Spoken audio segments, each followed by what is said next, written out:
Welcome to a new 5-part series sponsored by Jewel Jordan Publishing. Come sit with me, Conversations with Gladys DeVane. In this episode, Dr. DeVane shares her recent comings and goings and an excerpt from a short story. Gladys's guest is novelist Carolyn Holland, whose books explore the spirit world and classic eroticism. In addition to Carolyn's books, the discussion will include the art of writing, storytelling, and character development. Come sit with us. Good evening, and welcome to Come Sit With Me, Conversations with Dr. Gladys DeVane. My name is Stephanie Colbert, and I represent Jewel Jordan Publishing, which published Gladys's latest book, Come Sit With Me, Life in Poetry, Prose, and Plays. Let me first say, as I just did, that the event is being recorded. We all know that now because I had a little glitch, but we move on.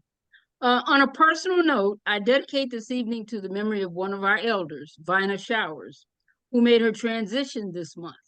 She was the second person I spoke with after June Davis, both of whom were the catalysts for the Ordinary, Extraordinary African American Women series. Miss Vina was a friend whom I will miss. Rest in peace and power, Miss Vina. Now to the events of the evening, which we have titled Tell Me a Story. Dr. DeVane will talk about the art of crafting a story and share an original fictional story from her book, Come Sit With Me, Life in Poetry, Prose, and Plays. Gladys then invites novelist Carolyn Holland to share with us her craft of storytelling while providing us with a glimpse into the fascinating world of spirits, mysticism, demons, and eroticism. Come Sit With Me is available on our website, JewelJordanPublishing.com, the link to which I will place in chat. Currently, Carolyn has published 2 books in her Brothers of the Dark Veil series, The Bliss of the Grave and Behind the Dark Veil. To purchase any of Carolyn's books, please go to her website, www.carolynhollandwrites.com, again, the link to which I will place in chat. Her books are also in digital format on Amazon, and that link will also be placed in chat. As a special treat tonight, Carolyn has graciously agreed to give 1 copy of The Bliss of the Grave and a copy of Behind the Dark Veil to 2 lucky audience members. All you have to do is listen to the interview and answer a question about something she and Gladys discussed. The first person to check in on chat and correctly answer the question will receive the book. A few housekeeping chores. Until the end of the interview between Dr. DeVane and Ms. Holland, your audio and video are turned off, or should be, to avoid distractions. If you suddenly notice your video or audio on, please turn either or both off. After the interview, there will be a 15-minute question and answer. You'll be able to ask questions of Gladys and Carolyn live, or you can place your questions in chat. So now grab a cup of tea, a glass of wine, or whatever you like, and get ready for an exciting evening of conversation.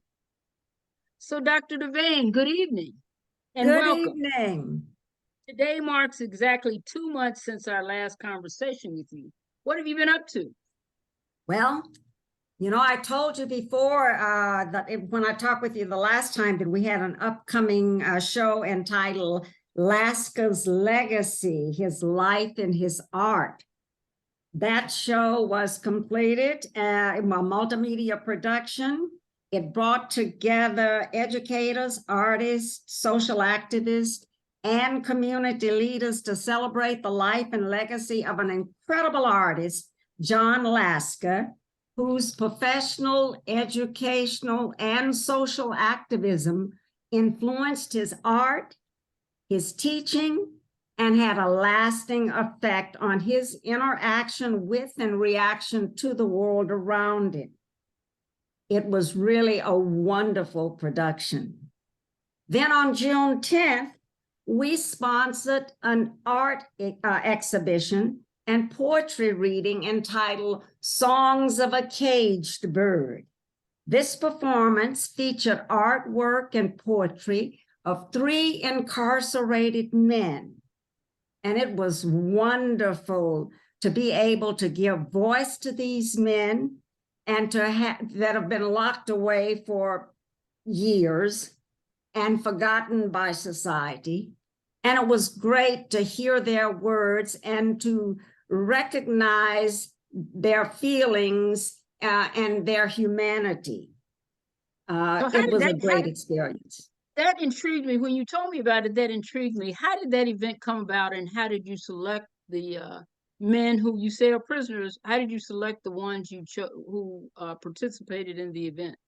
Well, it started long before the June 10th exhibit. The backstory to this is really quite involved, so I'll give you a quick synopsis. Resilience Production has performed 2 shows involving incarcerated men.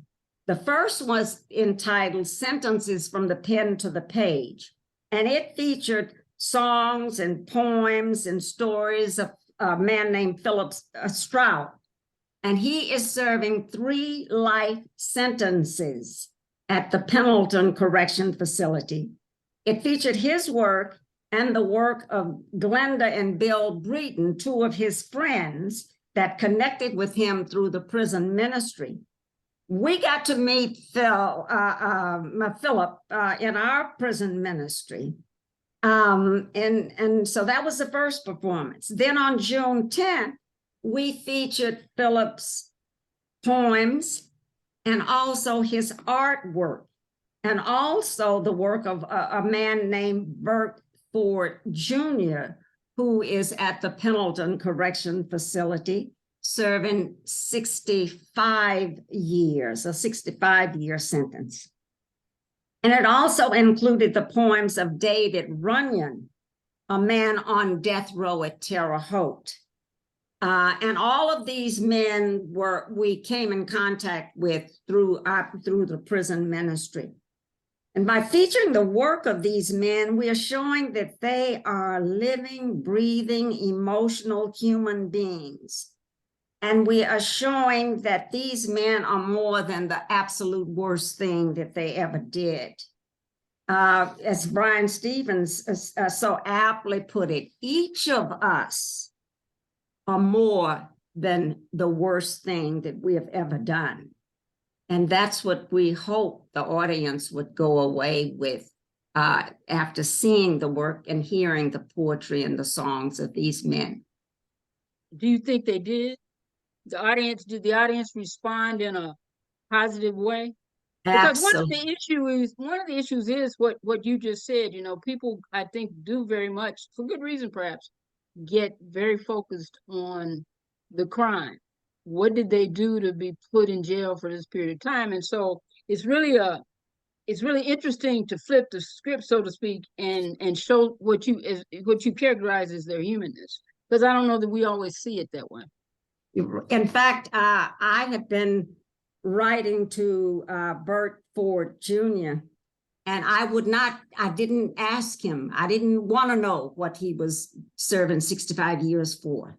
And it wasn't until he decided he wanted to share this with me. And he started the conversation with, if you read their account of what I did, you would think I was this vicious, awful, terrible person. And I think that's what we always see or think we see when we talk about people who are incarcerated. We forget that they are human. And so what's new? What's new for you? Well, we have a show coming up. We were invited by the Bloomington Women's in Leadership to present a program at their August Leadership Luncheon Buffet. And so we're looking forward to doing that. We're serving up what we call all you can ask dish. Everything that you've ever wanted to know about how we take a production from the page to the stage. And we're talking about using storytelling didactically to teach and to stimulate critical thinking, and how leaders can use storytelling to their advantage. So we're really looking forward to that. Are y'all going to take that on the road? I think there are places other than Indiana could benefit from something like that. We've been asked. We've been asked to take several of our shows on the road, but right now we don't have that. We're not quite equipped yet. So anybody who wants to contribute to resilience, I'm sure you would welcome the contributions. That is right. That is right. And I am looking forward to planning a program in Oklahoma City with you. We're going to work on that. In September, that's correct. Also, what do you want to share with us this evening, Gladys? Okay, what am I going to share with you tonight? I would like to share with you an excerpt from a story that I wrote. It's in my book, Come Sit With Me, Prose, Life and Poetry, Prose and Plays. The story is entitled What Little Missy Didn't Know. And it was created from this photograph. Got a picture of that photograph that it was created from? It's up. That photograph was taken from a book entitled One More River to Cross, an African-American photo album by Walter Dean Myers. And when I looked at that photograph, I thought, at a time when slaves were severely beaten for even looking at a book, this woman learned to read. How did she do it? What did she risk? Were there Confederates, persons who worked with her in secrecy? Who were her accomplices?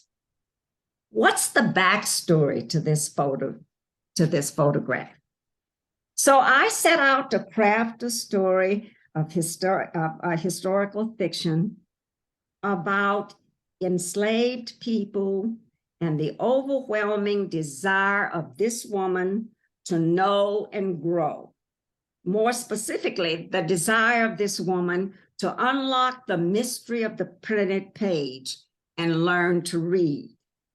So when I set out to create this story, to me, it was incredibly important to maintain integrity, even if it is a fictional story, especially if I was going to call it historical fiction. So I set out to craft a believable story based on plantation life during slavery and the relationship between and among plantation inhabitants. And thus, What Little Missy Didn't Know was created. And it was created as a one-person stage play. And the story was told or enacted by the ghost of Sarah. So here we go.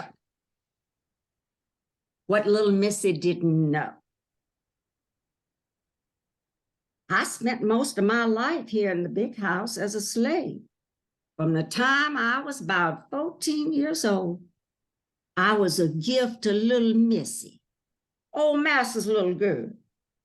She's only 5 years old, and I was supposed to take care of all her needs while Mama taught me to do the other housework. I had a good mind. I could learn most anything. Mama said it was a gift from God. But maybe it was a curse too. Because I come to know real early how much I was missing in life. When I first come to the big house, I used to listen to little Missy, putting sounds together, making words. And I'd watch her marking scribbles on her little slate. And Mama would say to me, "Don't you touch that slate. That don't belong to you, and that's stuff you don't need to know. It'll only get you in trouble." And little Missy had these beautiful books she kept on the shelf. She was always looking at them, and she never allowed Mama to touch them, except to dust them and put them back on the shelf. So I figured whatever was in them books had to be mighty powerful. Little Missy was always showing off. She was so proud she could read and I couldn't. She'd say to me, "I'm so smart. Here, hold my book while I read. I'll show you. So I'd stop whatever I was doing and I'd hold that book for her. Because if I didn't, I'd be in big trouble. All she had to do was say, Sarah's being mean to me. Sarah won't help me. And the missus would get all mad and yell at me. And sometimes she'd even smack me. Yeah, they treated little Missy like she was some kind of queen. But what little Missy didn't know was I loved holding that book. Because while I was holding that book, I was watching and listening and learning them words. Little Missy, the missus used to send me over to Miss Molly's house to help her when she was ailing. And one day I was cleaning for Miss Molly and she caught me looking at one of her books. I guess I must have been whispering some of the words, practicing my reading, and Miss Molly heard me. And she said, that's a nice book, Sarah. Don't you think? Now I slammed that book shut and I said, I don't know nothing about no nice book. Because the missus, she don't let none of us look at no books. Then Miss Molly said, do you want that book, Sarah?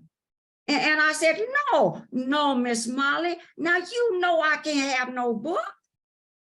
And she said, Sarah, I know, but I want you to have that book. Miss Molly had a kind heart. She come from a family that lived out east, and most of her folks belonged to the Quaker religion. So they didn't think like the white folks in Alabama. I used to wash and iron for her too. And a lot of times she'd wrap a book up in a dress or blouse and put it in the bottom of the laundry basket that I took home with me. Now at the big house, I stayed in a room in what was supposed to be the basement. That's where I slept when I wasn't doing work for the missus. Now, I had this lumpy old mattress to sleep on and an old table that the missus let me bring in from the woodshed. I spread an old quilt Mama had made over it so I wouldn't get splinters in my hands and arms. And that quilt come all the way down to the floor. I hid my books under that table. What little Missy didn't know. Thank you, Gladys. You are most welcome. Now, you probably, if you read the story in the book, you will see that I condensed and I took out a lot of the descriptions. I excluded from the reading details related to the emotional and psychological makeup of little Missy and Miss Maud. I didn't tell you much about Miss Maud and what was driving her to be as kind and generous as she was. I did, even though there's much more description in the story in the book, I still didn't include as much description as one would if they were writing only for the page. Because I was writing for the stage, much of that, the characters that are being depicted will be depicted by the action of the person performing the story. So you don't have to write the character's development in the same kind of way. In the same kind of, absolutely. And I don't know if Danielle is tuned in, but Danielle directs me. And one of the things we talk about, you know, in crafting a story is how much of the detail is going to be put on the page and how much is going to be left for the interpretation of the person who's performing the story. So depending on for whom you're writing, you're going to modify what's on the page.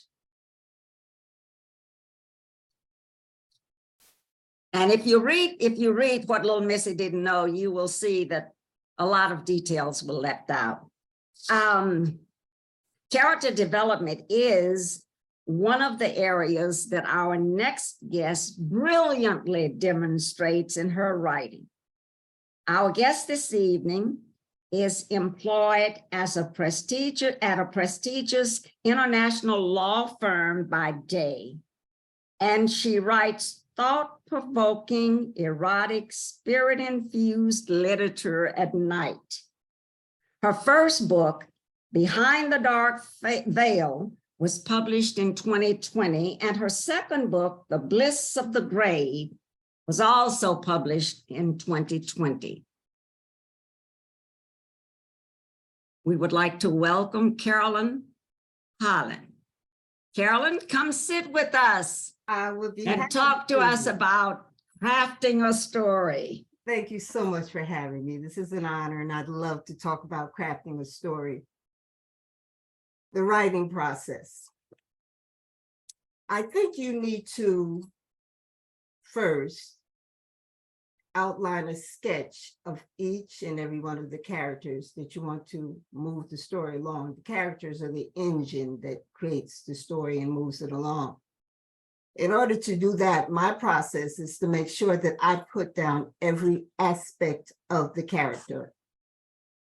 Their age, their height, their weight, their eye color, their complexion, their overall physical appearance, the backstory, their mannerisms, the gestures, and most importantly, their needs.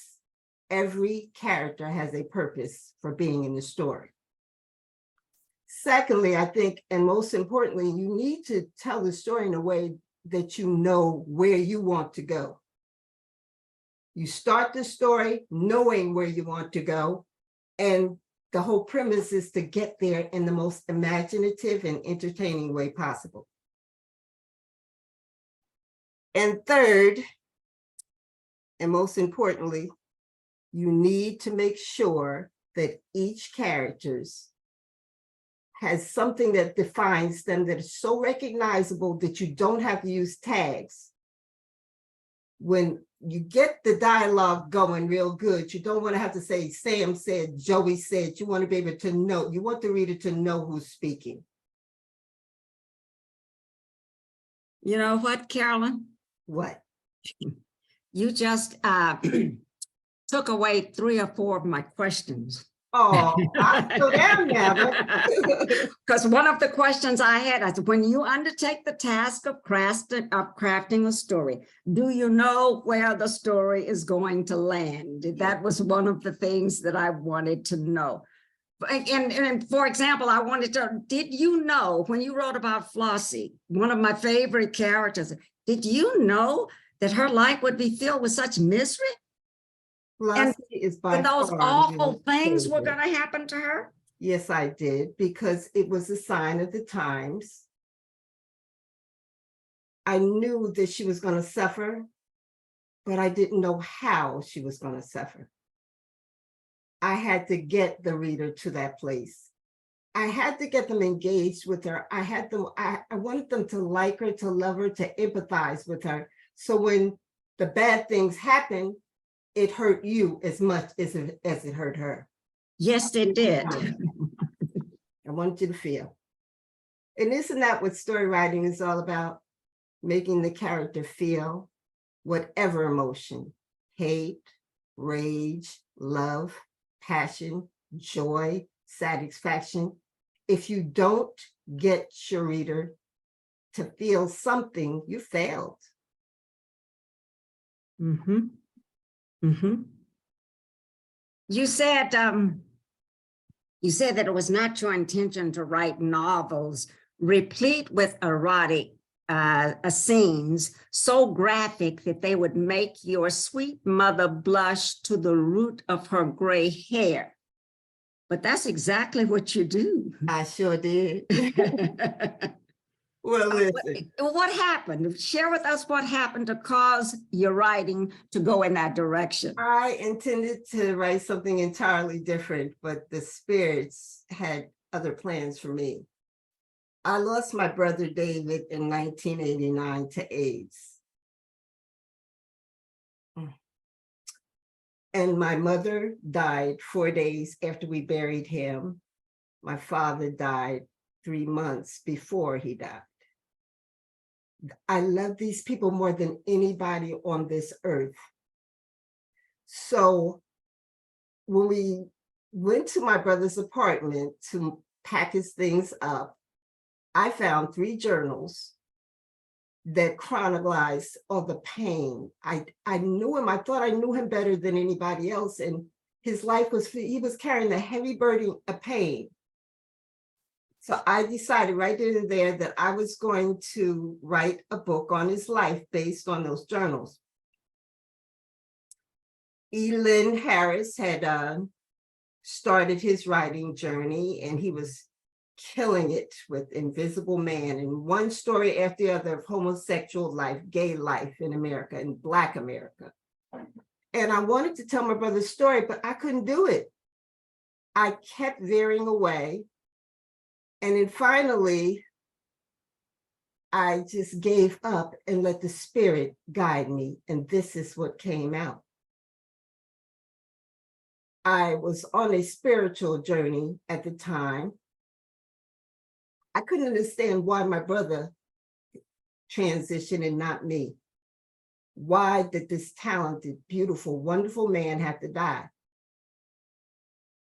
But then when I went on this spiritual journey, I realized that he had to leave here so that I can live. And I'll explain that a little bit later. But I embarked on the spiritual world, this spiritual journey, and that's when I realized that love does not end at the grave. That's when I realized that everybody who's transitioned before me, who loved me on this earth, loves me still, and that they're protecting me, they're guiding me, they're guarding me. And I let go, and I just let this story come in, and I didn't fight it anymore. I was getting downloads at all times of the day and the night. I knew that it was from the spirit, and this is the genesis of Behind the Dark Veil. Almost 1,000 pages.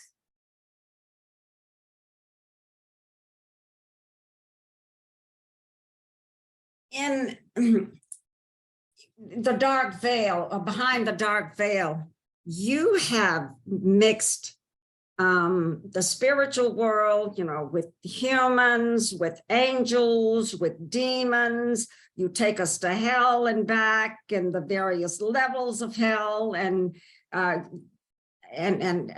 read biblical, you know, names straight out of the Bible, and I think, wow, all of this you've you know brought together. Did you know when you started writing Behind the Dark Veil that I've always loved to write about ancient religions. I studied them. That was my focus in college. I have a degree in philosophy. And as I learned, I taught. I like to teach and titillate. Those are the 2 things I like to do when I write a book. So as I learned new information, I put it in the book. The angels, they sprang from the Book of Enoch. I learned about the Nephilim angels, those half-breed angels who saw the daughters of man and found them to be fair, and they laid with them and had babies. And the Nephilim were their issues. These were the watcher angels. The story took off after that.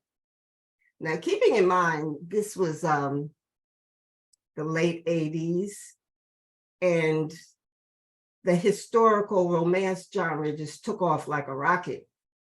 And I was eating the books up like everybody else, but there was nobody who looked like me writing them or starring in them. As a matter of fact, I was embarrassed. I would take the train back and forth to work each morning, And I try to cover up the cover because it was always a depiction of a blonde-haired woman with a head back and being held by a big, brawny white man. No offense intended.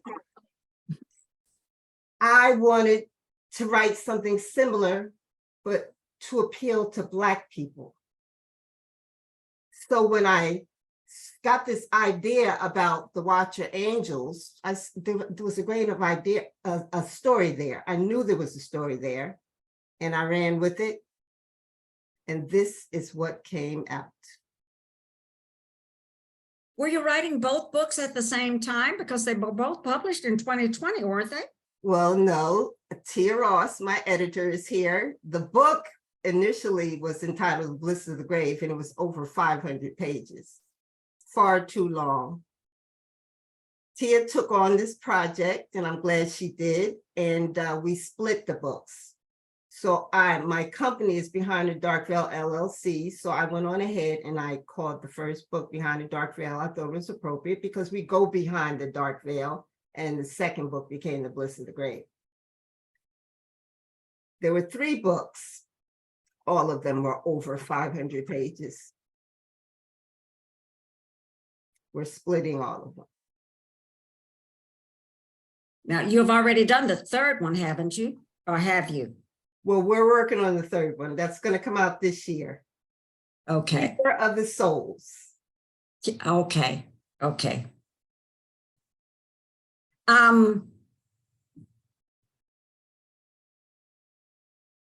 There's very little happiness in your books. There is so much evilness, meanness, hatred. There are no good guys and bad guys. I try to write with authenticity. During that time, there was no goodness. There's nothing goodness about enslaving another people. There's nothing good about treating them like animals. There's nothing good about making somebody work like a beast of burden. I couldn't see any light in it. And the downloads that I were getting from my ancestor indicated that the way I saw it was the way they felt it. Dark stories tend to depict dark events. It was a dark, shameful time in history. And I wanted people to feel it. And I think it's particularly appropriate now with what's going on. That happened hundreds of years ago, and still we're having issues. They're taking back what was fought for, so hard fought for. Today, the Supreme Court go to affirmative action. They're banning our books. They're taking back whatever they can. And if we aren't wise, if we don't put this out here, if we don't let people know what really happened to us and make them acknowledge it, we won't heal and they won't. I don't know what they can do, but I think there's empathy and sympathy that needs to be had. And books like this will basically quantify that. And I think it's also very important that we have a book like The Nature That I Write, because it's for our ancestors. I wrote this book for my great-great-grandparents, Elizabeth and Oliver. I wrote it for my great-grandparents, Luella and Alexander, for the grandparents who loved me like they were my own and raised me, Robert and Lena, for my mom and my father, for my cousins and my uncles. I wrote this book for them and for every Black person who's had any slight. They need to know what happened to their ancestors, because to be forgotten is the worst thing that I can imagine. We have to keep their memory alive. Well, you've done a beautiful job. Thank you. I think the first time I talked to you, I said, you know, when I picked up your book to read it, I said, well, I don't read this kind of, and I got hooked. Well, you said, where did this come from? And we laughed. And Would you like, do you have excerpts from your book that you would like to share with us? Sure. I believe you have an affinity for one chapter, and I'm going to see if I can do that justice.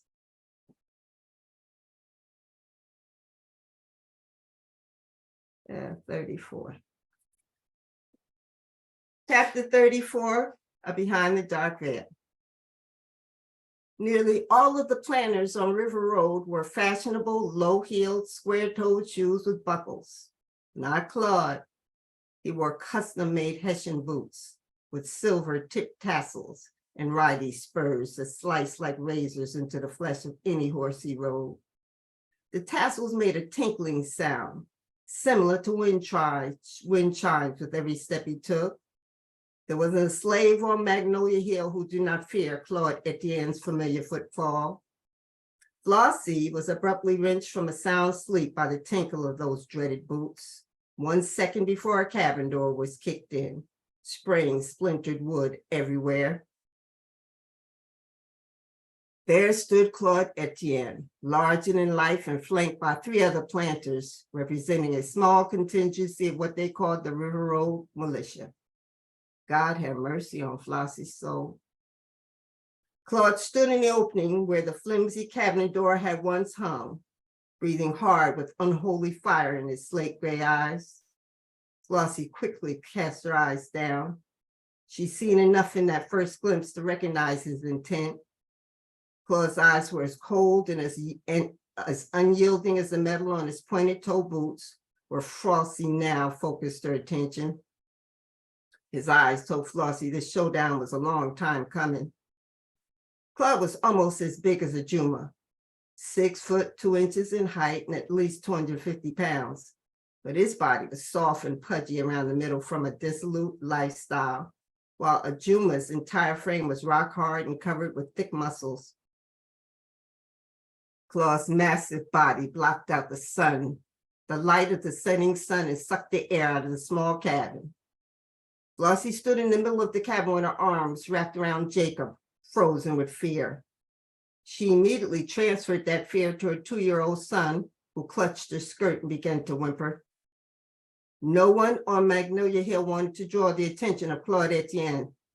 The hate and fear the slaves felt from Mr. Mike was nothing compared to what this man generated. It was evil, wicked, and depraved, a veritable plantation boogeyman to whom enslaved mothers threatened to send their children whenever they misbehaved. He was a slave's worst nightmare. Claude's companions fanned out in a small cabin, blocking all means of escape. It was an exercise in futility if ever there was one, since there was only one way in and one way out of the cabin, and Claude's big body was blocking it.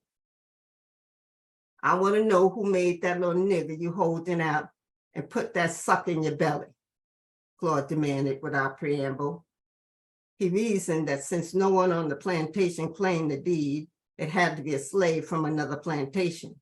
That same slave was probably the one who was guilty of murdering his overseer for tanning her hide on the previous day. He'd done a thorough investigation since Tolliver's body was found. One of the slaves reported hearing a man's raised voice coming from Flossie's cabin the night before. Flossie gulped so loud it sounded like a gunshot in the cabin. Where is he, wench?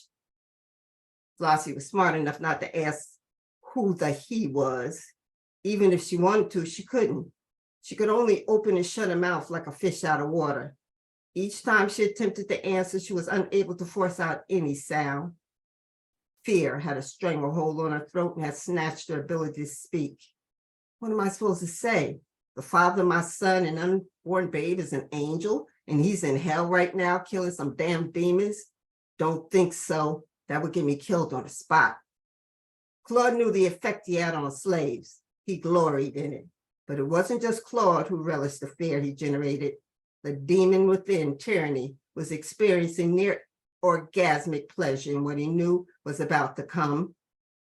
His brother's travail, dangerous and salacious, had taken up temporary residence inside the body of Claude's companions, and they liked the fit just fine. All three demons whispered in the men's ears, egging them on. In a voice as smooth as silk, Claude asked Flossie again, I'm going to ask you one more time, where that buck of yours is, Witch, and I want the answer right now. Then he focused his gaze on her crying son. You better shut that squalling picnic up before I put old Lester down here on him. Lester French stood by like a hungry wolf, his wicked yellow teeth grin striking an even deeper chord of fear in Flossie and her son. Lester had a reputation for performing unnatural acts with little boys. I got something to stuff in his mouth right here, he promised, fisting his groin and licking his thin, wet lips. He looked like it was itching to harm little Jacob, who was at this point crying his little heart out. Flossie clamped a hand over her son's mouth so hard, all you could hear was the muffled sound of aborted whimpers trapped in his little throat. Claude was waiting for a response. The look in his eyes let Flossie know he didn't plan to wait much longer. Flossie's mind was racing. She had to think fast. Obviously, someone had either seen or heard of Juma on the night before in her cabin. Her tongue felt like sandpaper. She cleared her throat and tried to swallow, but there was no spit left in her mouth to moisten her dry throat. She could see no way out of the dire situation. Juma, please help us. I don't know what to do. I don't know what to say. Massa Etienne. She cleared her throat again. This time her voice was a little stronger. Massa Etienne, I'm real sorry, Massa, but I don't know what you're talking about. There was a man in my cabin last night, but I don't know his name. He must be a maroon master. He sometimes coming to my cabin at night and have his way with me. I swear for Almighty God, I ain't seen him since we laid down last night. When I woke up this morning, he was gone, Master, and that be the truth. Claude moved closer to Flossie in an attempt to magnify the degree of intimidation. His strategic move wasn't necessary. He could have been a mile away, and Flossie would have been just as terrified. She was afraid to move so much as a muscle. He drew closer and closer, sopping up her personal space like a sponge in shallow water. Well, Nesta, George Parker, this here nigger wench said she telling me the whole truth, so I guess that's what it is, because she say so, right? He said, deferring to each man in turn with a questioning look on his face. George Ravenel addressed Claude without taking the rapacious eyes off Flossie. He reminded Flossie of her rabid dog who had his prey cornered and completely at his mercy. He too had a bad reputation of cunning and burning his slaves' genitals and being especially cruel to his young wife. Personally, Claude, I don't believe her, Ravenel said, flicking out a pocket knife to casually clean beneath his fingernails. Ravenel then turned to the other two men. How about you, Nesta, Parker? Both Parker Villarreal and Nesta French responded in the negative, as Flossie knew they would. It was inevitable that each would deny the veracity of Flossie's statement. After all, this was a game of cat and mouse. Flossie knew which role she played. Ajuma had escaped their evil clutches. Someone would have to pay, and it looked like that someone would be Flossie. She silently prayed they would not hurt Jacob or her unborn baby. She had never been so afraid in her entire life. Claude stepped within an inch of Flossie. She could smell the liquor on his breath and that special brand of stench that oozes out of white men's pores just before they get ready to do something really evil. Well, it looks to me like we got a consensus. Do you know what the word consensus means, gal? Claude asked. Flossie was not expected to answer his question, so she remained silent. It means that nobody believes your lying black ass. With that, Claude took off his thick leather belt with a big silver buckle and struck Flossie a vicious blow across her face. The first blow connected with her mouth, busting her lips open and knocking out all of her front teeth. Flossie hunched her body in a vain attempt to shield Jacob with the belly from harm. The second blow hit Flossie in the right eye. Everything moved in slow motion after that. Claude swung his belt with vicious intent, destroying her beautiful face, while Nestor, George, and Parker moved in from all sides. The last thing Flossie remembered was Parker's blow to her stomach that sent her and little Jacob reeling across the cabin. Then darkness. She came to, surprised she was still alive. The pain was so bad she wished that she wasn't. She was still on the floor where they left her. Her face was battered. One eye was swollen completely shut, and her lips were split and bloody. She nearly choked on a thick metallic taste of blood filling her mouth. She spit the blood out, experimentally running her tongue over her teeth. There were pieces of jagged teeth and empty spaces where her front teeth and two of her side teeth used to be. The pain in Flossie's right eye was indescribable, like someone had shoved a piece of metal in the socket, but it was nothing compared to the pain she felt in her lower extremities. She whimpered like a wounded animal, and her brain sent out the signal for her body to move. Agony pulsated from every part of her body. Her cotton skirt was splattered with blood and rucked around her waist. Her blouse was pulled up, exposing a swollen breast and her pregnant belly. She gagged, nearly choking when she saw pieces of bone protruding from the side of her calf. What she couldn't see were the human bite marks on her breast, her neck, and her thighs. There was blood and crusty, dry semen around that place between her thighs and buttocks, a scream from pain from within. She barely had enough strength to cover herself. It took every bit of power she possessed to move her head to take in the rest of the cabin. When Flossie looked over and saw little Jacob's lifeless body, his head twisted in an unnatural position and his little pants pulled down around his ankles, a moan rose up from the soles of her feet, gaining power as it traveled through her body and up to her mouth, exiting in what was later described in the slave quarters as a scream from the graves of all their murdered ancestors.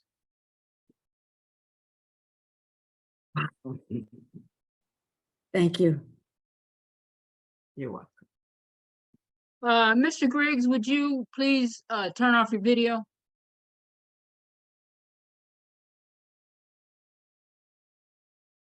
Thank you. That was powerful, Carolyn. It really created in me an image of the men, doing these awful things. In fact, as I read that Beyond the Dark Veil, every time I got to a chapter entitled Magnolia Hill, I could sense my body tensing because I knew something awful was getting ready to happen. Thank you for sharing that. Stephanie, what time is it? Is it time for us to go into Q&A? Not quite. I thought Carolyn was going to, first of all, also share another excerpt from her other book.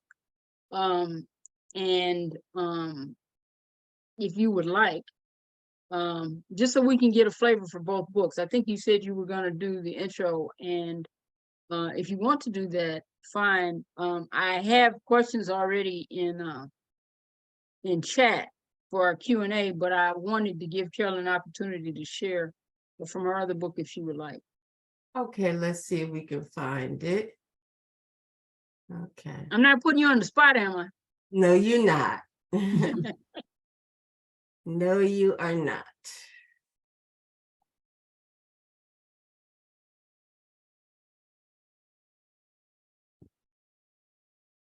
Okay. We don't want to hear about May-Wish, do we, Gladys? We don't want to hear about who? May-Wish, Shumela, Biscuit. Nah, we don't want to hear about her quite yet. But weren't you going to do the intro? Well, that was on Behind the Dark Veil. I can do that because I have that right here. So that may be the best bet. Do you? I didn't intend to throw you a curveball by asking you to do an excerpt from. Quite all right. I'm ready. For we wrestle not against flesh and blood, but against principalities, against powers, against the rulers of the darkness of this world, against spiritual wickedness in high places. Chapter 1, Paris, France, 18th of January, 1724. Marcel Burnell's fall from grace was swift and painful. After being caught in flagrant delicto with the wife of one of his many benefactors, he sealed his fate by gaining the daughter of that same benefactor with child. Within a fortnight, Marcel went from living a comfortable life of relative privilege to that of virtual obscurity and pecuniary loss. Instead of painting portraits for the influential members of the ton, the once renowned artist was reduced to capturing the likenesses of convicted criminals for his new employer, La Gazette. He sat in a packed courtroom surrounded by the dregs of society with the heat and unpleasant smell of countless unwashed bodies threatening to suffocate him. He wrinkled his nose in disdain. There was a deafening hue and cry when the defendant, Pierre Wolf, was ushered into the courtroom by the prison screws. Shackled hand and foot and looking neither left nor right, Wolf seemed impervious to the uproarious commotion that erupted upon his entrance. Marcel immediately went to work, his talented fingers scratching across the parchment, replicating Wolf's high cheekbones and his long patrician nose. Poker straight platinum blonde hair hanging well past Wolf's shoulders appeared on the parchment as if by magic. Marcel effortlessly captured every subtle nuance of his subject's face in charcoal. He didn't miss one detail as his strokes emulated the whitish blonde brows that soared across Wolf's wide forehead like slashes of an angry painter's brush, then turned his attention to the cruel pink slit of a mouth that was nearly hidden beneath his bushy mustache and beard. The artist and Marcel were fascinated by Wolf's skin. It was an anemic white, so pale that he could easily see from across the room rivers of blue-green veins, crisscrossing his forehead in the areas at the corners of his eyes. Marcel stopped drawing mid-stroke, holding his breath when Wolf turned in his direction. Wolf's eyes were luminous. They were huge. They were the clearest shade of gray Marcel had ever seen, almost white. Marcel stared trance-like as Wolf's tongue shot out to lick the mustached hairs at the corners of his mouth. Something in that simple gesture made Marcel's flesh crawl. Marcel tore his gaze away with a great deal of effort, sucking in deep pulls of air to compose himself. All rise for the Honorable Judge Dominique Renaud, the bailiff proclaimed. Marcel pulled himself together, picked up paper and charcoal, and waited for the trial to commence. Dominique Renaud, judge of the High Court and close confidant to the king, entered the courtroom to take his place behind the bench with a sour expression on his portly face. He lowered his corpulent figure into the seat of judgment, his long, powdered periwig slightly askew, and the weight of his heavy robe causing him to sweat profusely. His jowls quivered with the effort it took for him to wipe the sweat from his face with a pristine white handkerchief provided by his clerk. Renaud lived a double life.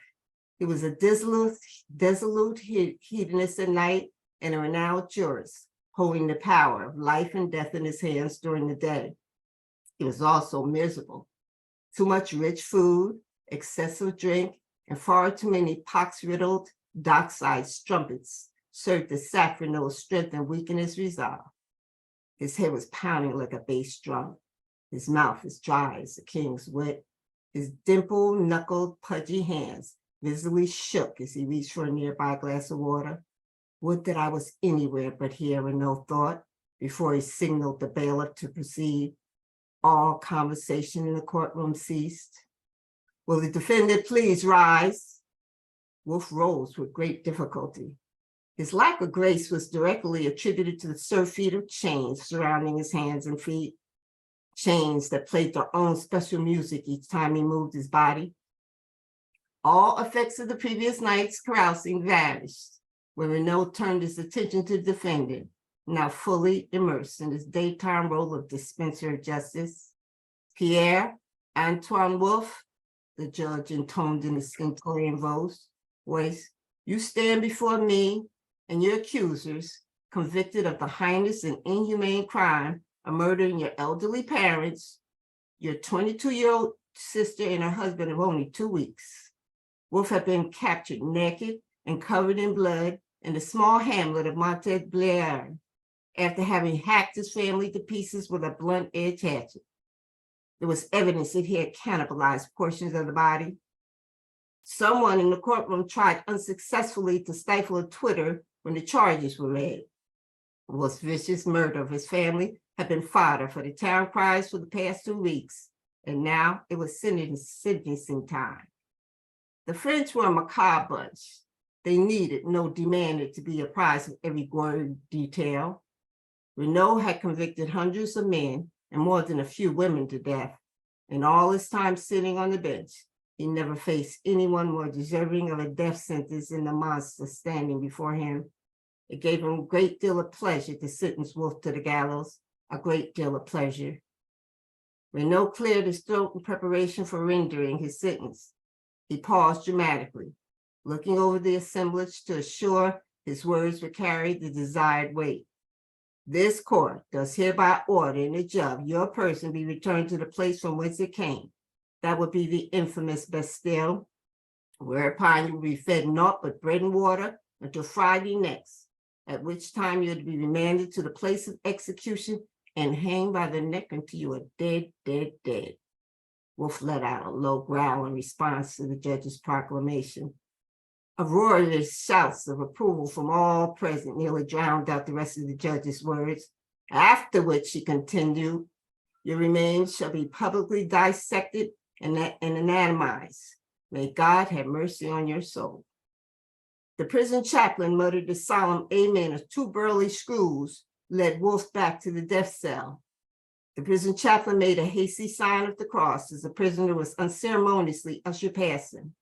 An acquaintance sitting next to Marcel said, "Upon my word, Marcel, are my blasted ears deceiving me, or did that murderous bugger growl?" "Indeed, you did hear him growl," Marcel responded, overshadowed by a collective gasp in the courtroom. Everyone else heard it too. In fact, someone yelled, "String the wicked evildoer up right now." Someone else also shouted out, "Burn him in hell." The suggestions were met with collective declarations of agreement. As far as Marcel was concerned, they couldn't dispatch that nasty bastard fast enough for his liking. Place de la Bastille. Wolf's face showed little emotion as he watched the gallows being brought out by a team of high-stepping black horses. It was strategically placed outside his cell, presumably so that he could contemplate his fate. Well, fancy that, he thought. He noticed a large crowd had already gathered around the gallows. There was a decidedly festive air throughout the city. Parisians could think of nothing more entertaining than a good old-fashioned hanging. Broadsides bearing his likeness and advertising his pending execution were being distributed throughout the square, none of which he felt did his natural good looks adequate justice. Wolf's eyes scrutinized the area surrounding where the gallows stood.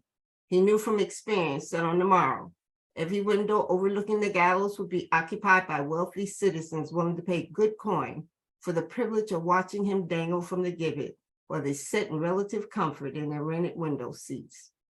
Ah, to have such infamy attached to one's name is truly noteworthy and altogether amazing. As one of his last wishes, Wolf requested a tankard of ale, a meal of artichokes and French beans, and an hour of solitude in the prison chapel. He had also requested that a cross be placed in his execution chamber where he could see it. Soon it would be time to meet with Father Claude Joliet, the prison chaplain. He thoroughly enjoyed his meal, his ale, before he was escorted from his cell. Chapter 2. In the center of the chapel was a large enclosure painted black. Inside the enclosure were seats reserved for prisoners condemned to die. Wolf occupied one of those seats. His hands were chained and his blond head bowed in silent prayer. Father Joliet closed the chapel door behind him.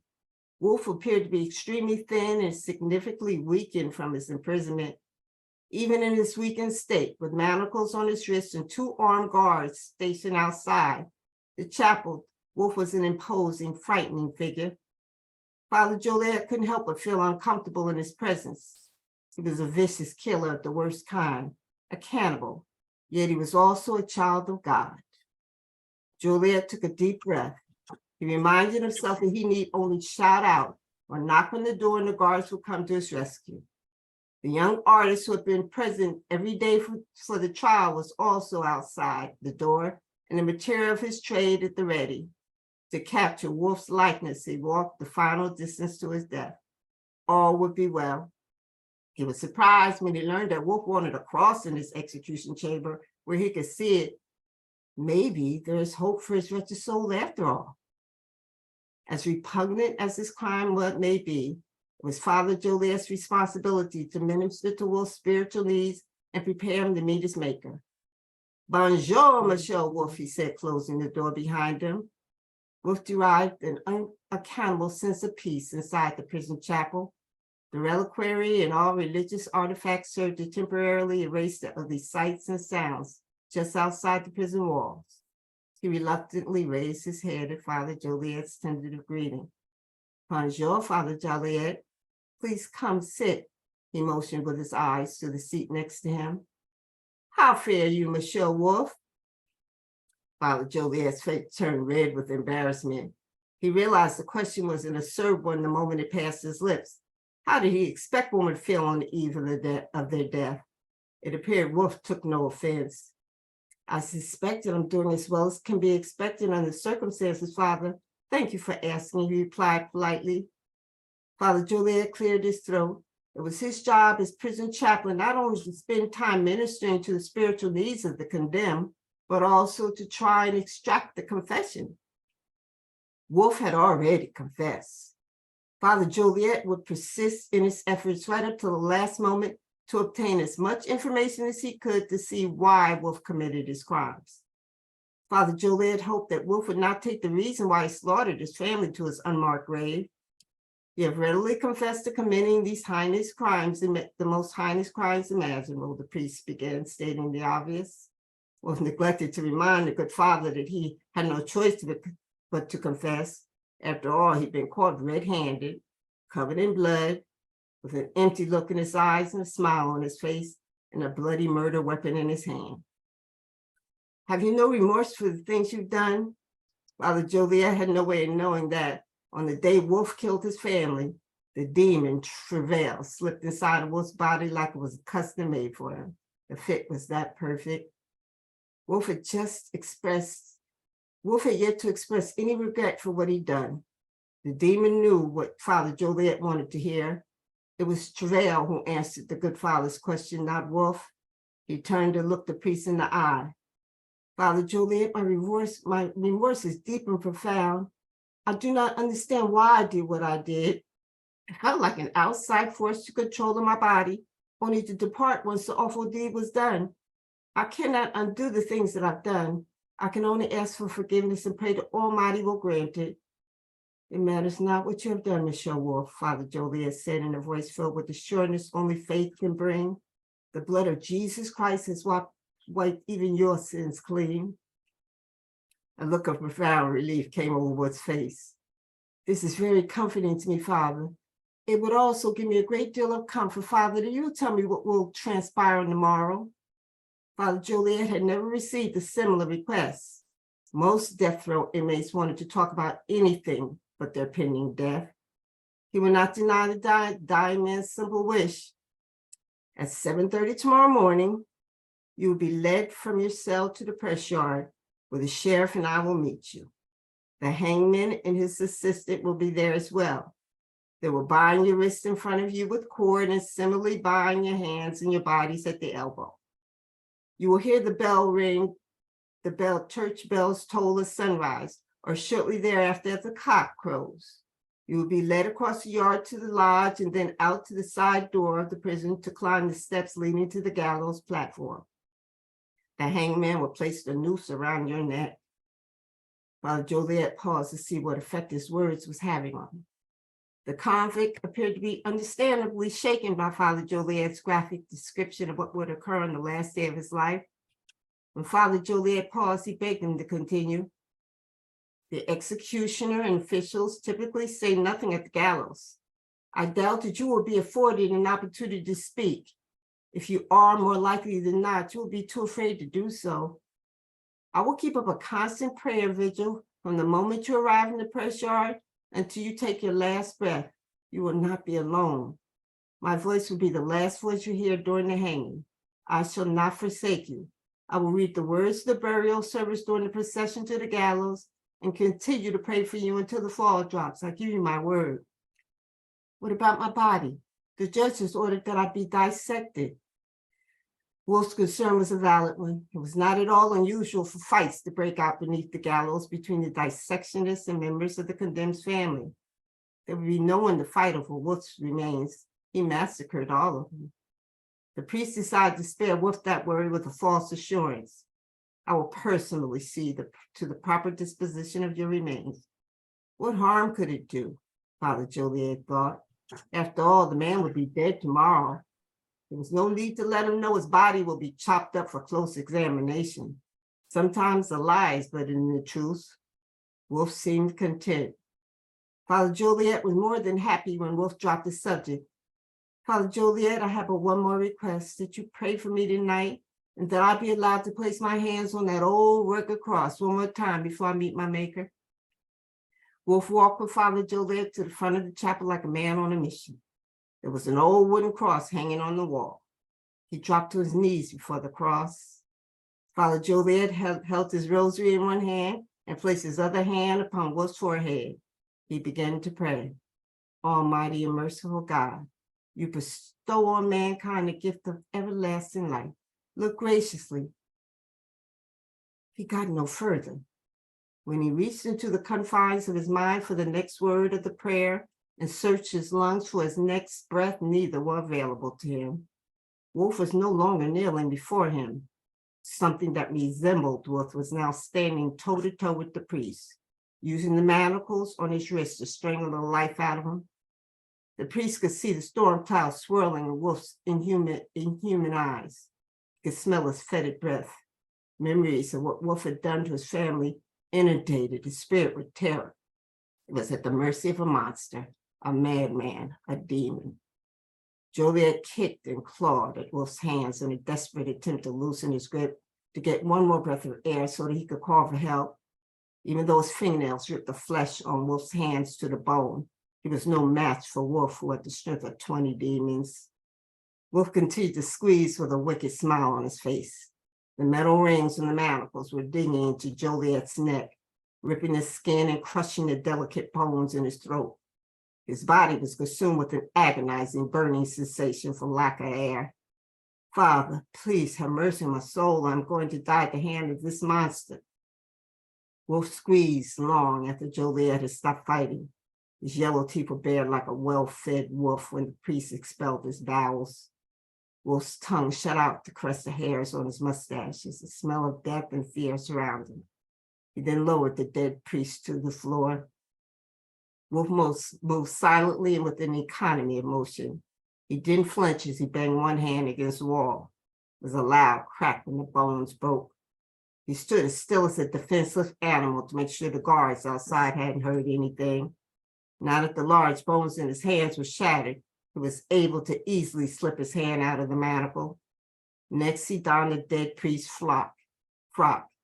He pried the old wooden cross from the wall. Pausing before departing the chapel, he looked down on the dead priest. Well, he said, it looks like my voice was the last one you heard, Father Joliet. More so, but no. Carolyn, I'm gonna stop you so we can do our question Q&A, and I want that's a good place to stop. All right. So that we can encourage people to buy the book, because I'm real intrigued. I didn't know that twist was gonna happen. Mm-hmm. And so now that twist is happening, that's chapters 1 and 2. Yeah, I know. And so I'm real curious to see what happens after that. I just said, I looked at the time and I said, we need to get some questions and answers in. So I apologize for stopping you, but That's I do quite all right. My mouth was getting dry, let me tell you. take a sip of something, and there you go. Gladys, I'm going back to you. We're ready for the questions. Okay. So now, first of all, let me say that everybody can now unmute themselves, please, and we can also turn on your cameras. We do have a couple of questions and comments in chat already, so I'm going to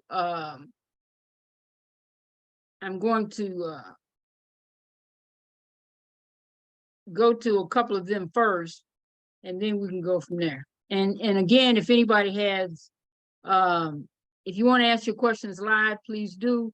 If so, just raise your hand if you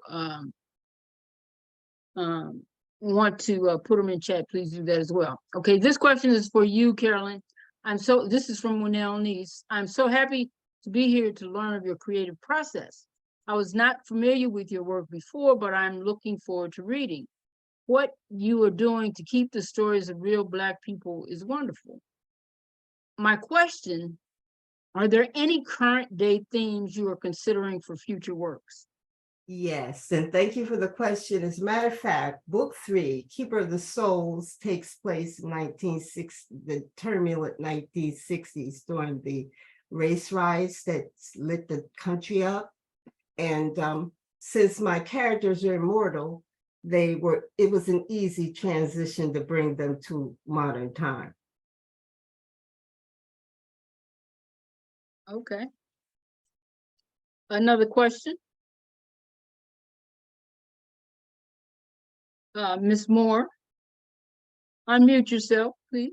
I sure will. Hello, everyone. Hi, Carolyn. Hi, JC. You did such a great job reading. It made it just live in my mind. So my question relates to turning your work into either a movie franchise or a TV series. Can you envision either? And if you did, who would you have as the lead? Thank you so much. That's a marvelous compliment.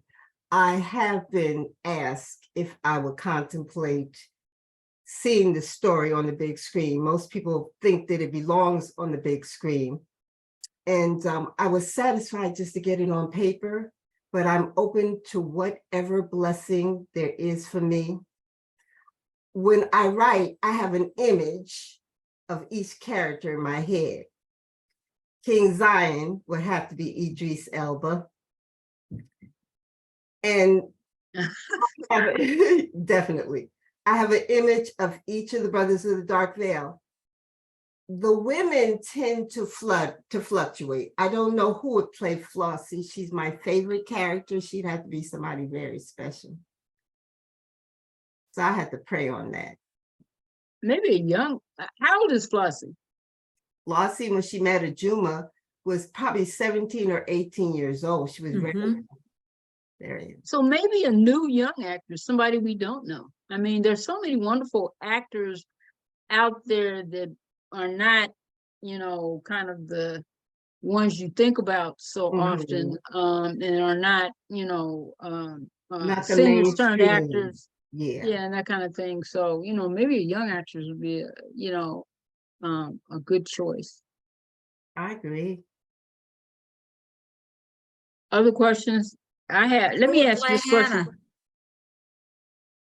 Who would play Hannah? Oh my God. Oh my God is right. That's up for debate as well. That's a wicked woman. She is more than wicked. But her descendants are even more so. You're going to meet Hannah. You're going to meet Anna's descendants yet again. So Carolyn, who do you think would be appropriate? Hannah is not possessed by demons, though. Is she's just normally that evil? She's just normally that evil. Okay. I have a question for both of you all. and it goes back to what you all were talking about in the beginning about character development. And so you both listened to what you said about character development, right? Mhm. And so my question for each of you is, how is your character development similar or different from each other? You know, what you said, what Gladys said in the beginning when she was reading what little Missy didn't know, and what you said in response to the question about character development. And the reason I'm asking the question is I think that you know, when writers do different things and are inspired in different kinds of ways. So I think I would like to know, and I'm sure our audience would like to know, kind of the different methods and how they differ and why they differ. Well, I like to get each characteristic down on paper.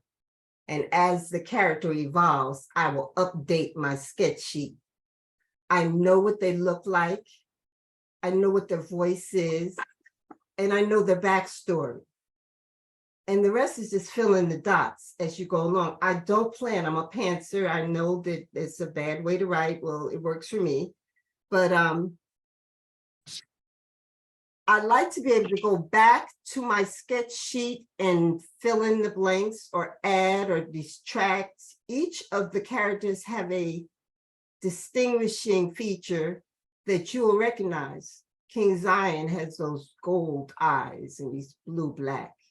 Ajuma has green eyes and he's high yellow.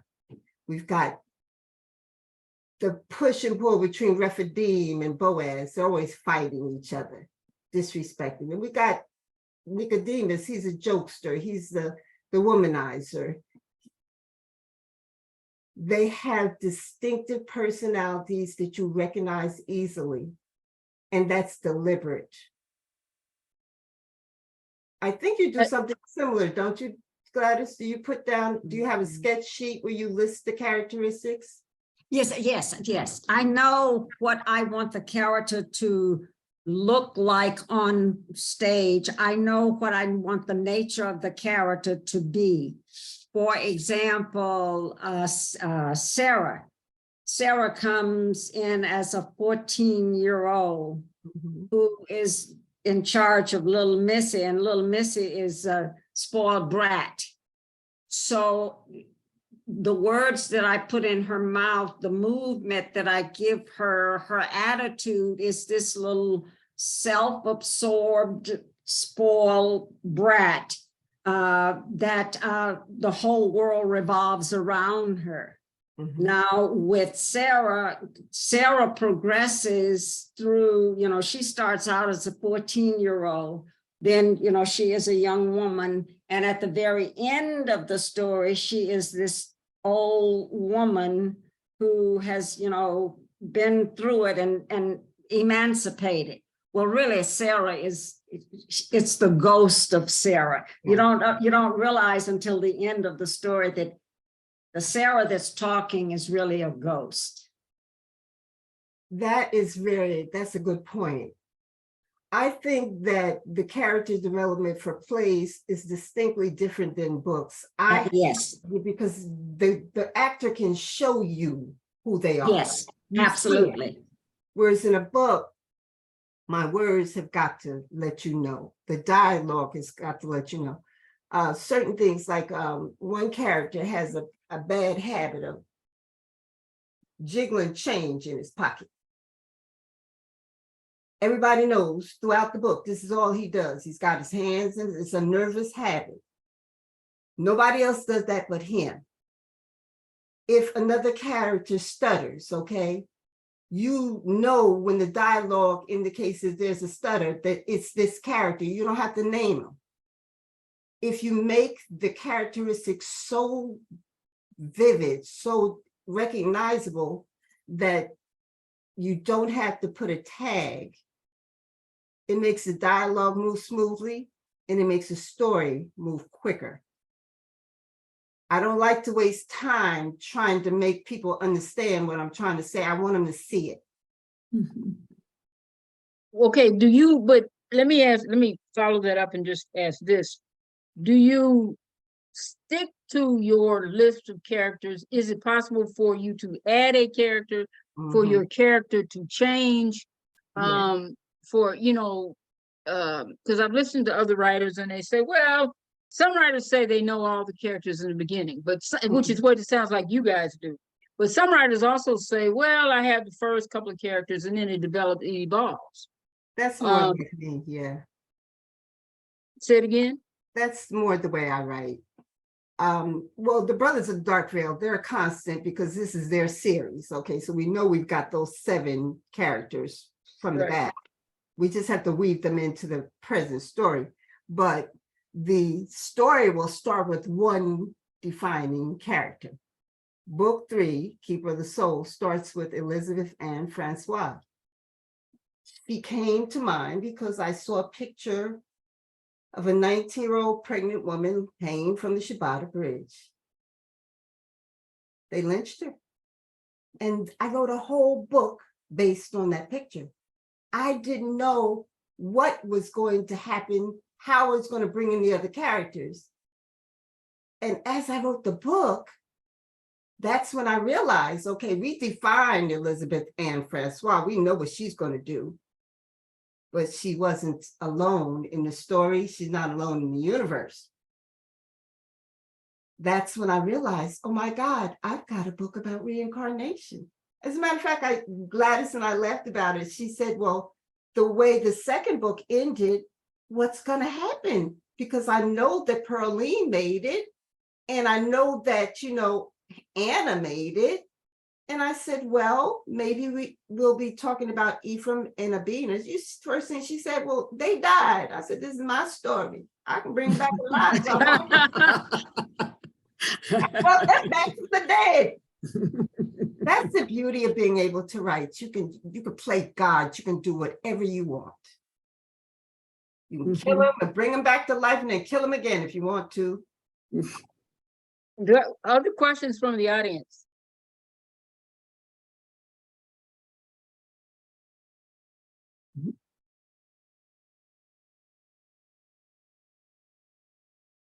Okay, so Carolyn, there was a part in the your second reading of the second excerpt where you were it was very, well, let me just ask the question. How has your law firm experience, if at all, affected or influenced any of your writing? I will be honest with you. There's some days that are particularly trying. And instead of saying something unkind or being nasty, I will write a scene and kill them. The extreme prejudice. That way I can go into with a smile on my face.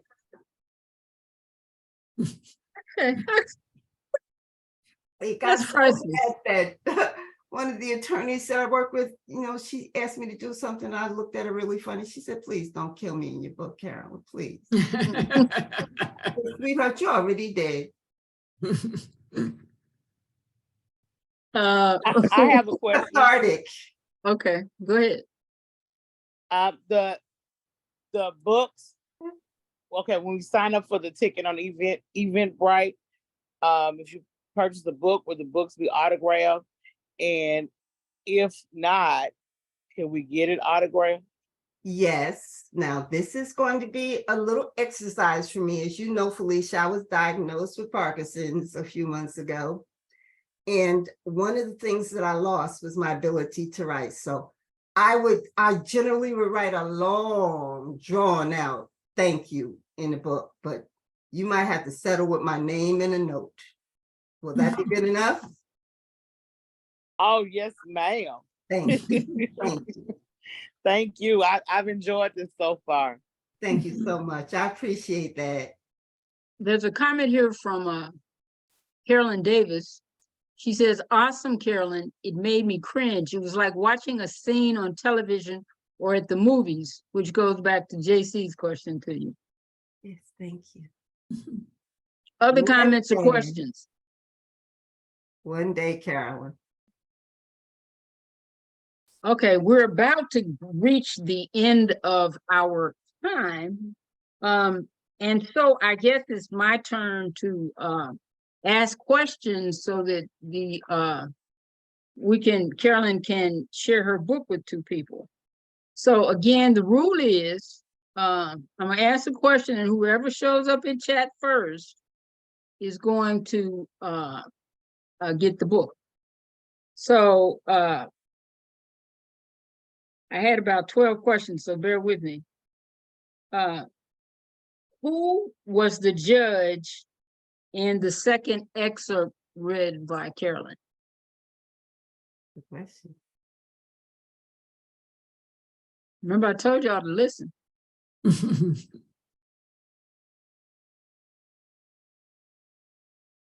Dun, dun, dun, dun, dun. Okay. Well, that seems to have not generated an answer. The answer to the question is Dominique Renault. Did I pronounce it right? Yes, you did. Did very well. Okay. Next question. What is the name of Carolyn's company? Her LLC. Behind the Dark Veil. Who said that? That's Kyra. me, Kyra.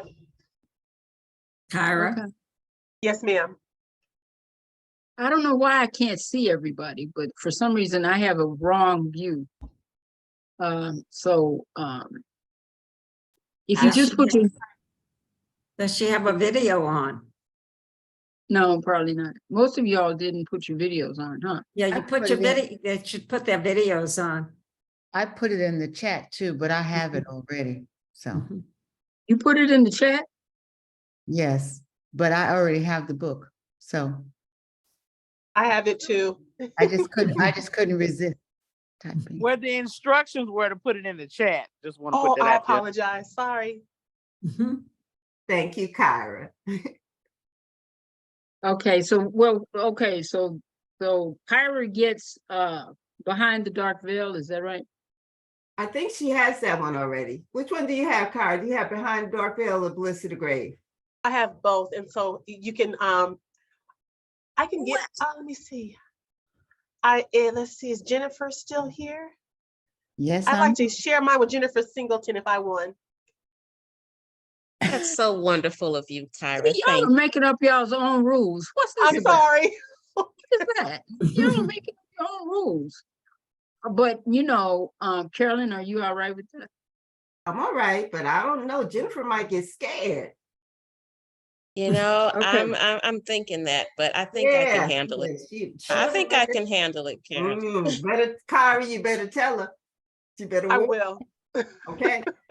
Okay, what chapter did Carolyn read from her excerpt in Behind the Dark Veil, the first excerpt? Okay. we doing the chat and we doing out loud.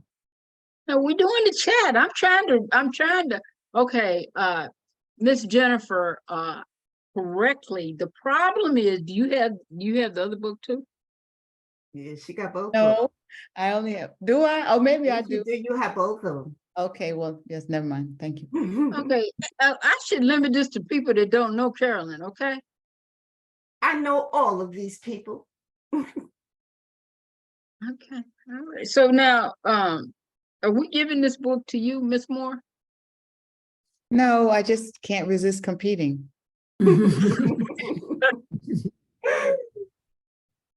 Okay. I'm gonna give one more question out here and see whether or not, who was the antagonist in Behind the Dark Veil, the excerpt read from Behind the Dark Veil.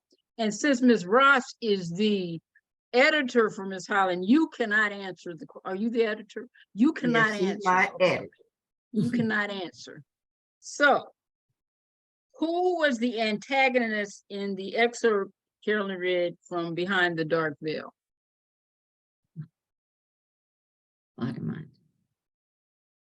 Now, see, there's more than 20 people out there. Y'all weren't listening? What?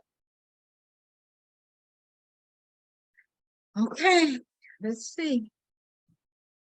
Yes, they weren't paying attention to the serious details. They were just listening to the story. Who did Carolyn write her book for? This is easy. Oh, the man with the boots, somebody said. That's good. That's incorrect. Well, that's not really. Well, I was correct. talking about the question before that one. The man with the boots that hit the lady with the belt. Mhm. Okay, but he had a name. I don't know his name, but I cringed at what he Ooh, did. Kyra knows, but she already has a book. Okay, Wendy. Some of those names were very difficult to keep up with. Okay. Well, is there anybody here who doesn't know Carolyn who wants to provide an answer who doesn't have the book? I can't hear you, Wendy. Can we provide the answer and give it to someone else? No. Wendy Bell knows something. Alexis, Wendy, somebody. Okay, I'm gonna ask another question. Look in the chat. Huh? Oh, there's something. Well, I'm looking at the chat. Oh, her brother, her ancestor. Well, that's not exactly what she said. But you know, Carolyn, will you take that answer? Yes, I will, happily. All right, Wendy, you got a book. All right, now have we distributed both books? What the answer, by the way, was for the forgotten. That was her answer for the forgotten people. That was her answer. Okay, that was a good answer too. Mhm. I, of course, was listening, although I have many different things that I'm doing here. Apparently, okay, I'm gonna stop. My sister would say I'm becoming unprofessional, so I'll stop. Never. And just say this. So let me be clear. The first book goes to Kyra. Is that right? Kyra's already got both of them. Jennifer Okay. Singleton. Jennifer Singleton. Yes. So the first book goes to Miss Singleton, and the other book goes to Miss Roundtree. Yes. All And right. Can I ask one last question? Certainly. I wanted to ask Carolyn. Carolyn, Yeah. what made you choose the picture that you chose on your new website? Your website is fabulous. If anyone hasn't seen it yet, it's just fabulous. Because that reminds me of Flossie's grandmother. What is the picture, JC? If I could share my screen, I'll. Oh, I have to let you share your screen, don't I?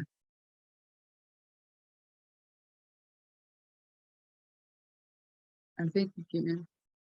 Papo Yanni.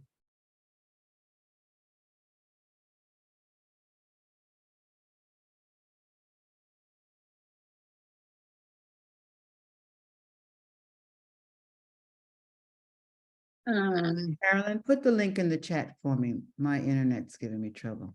Okay.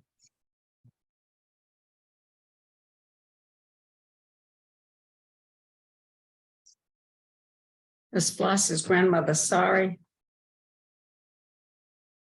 Is Flossie's grandmother what? Gladys? What was her name? Papo Carolyn. Yanni. Sorry.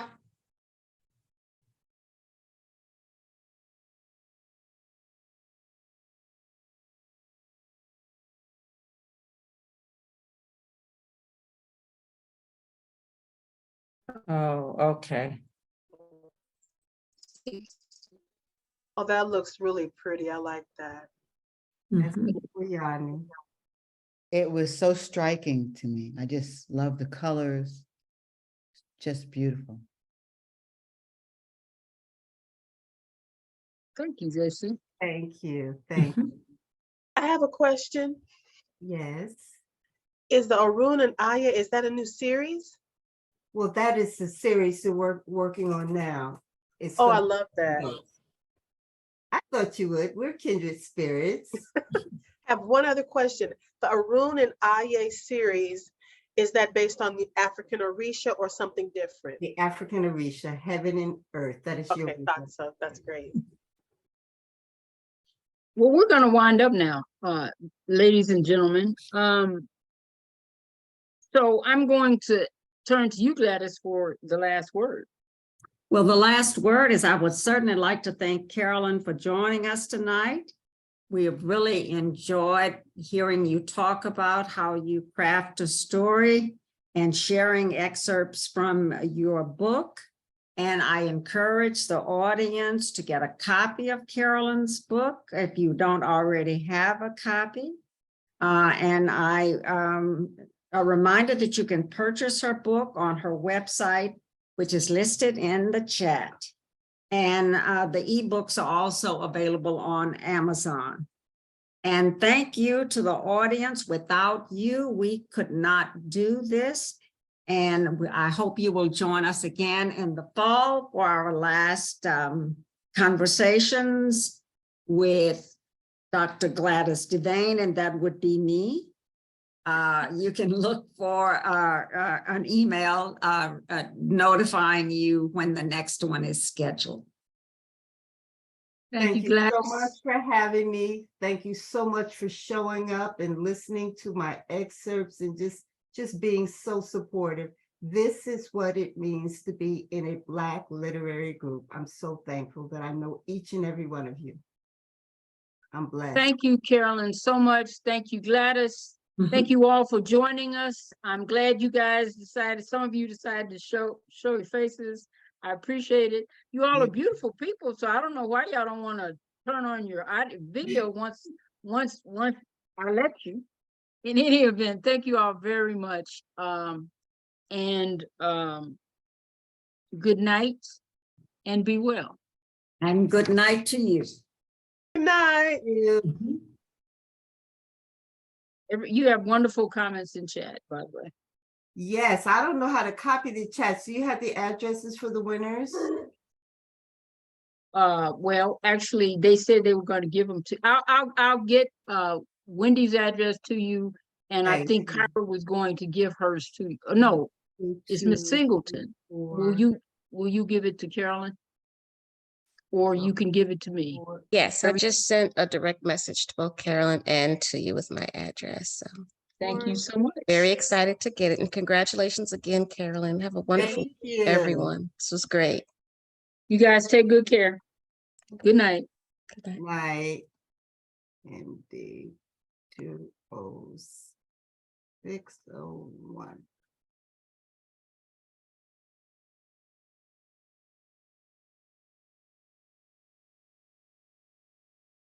I'm going to end it. It's down to 8.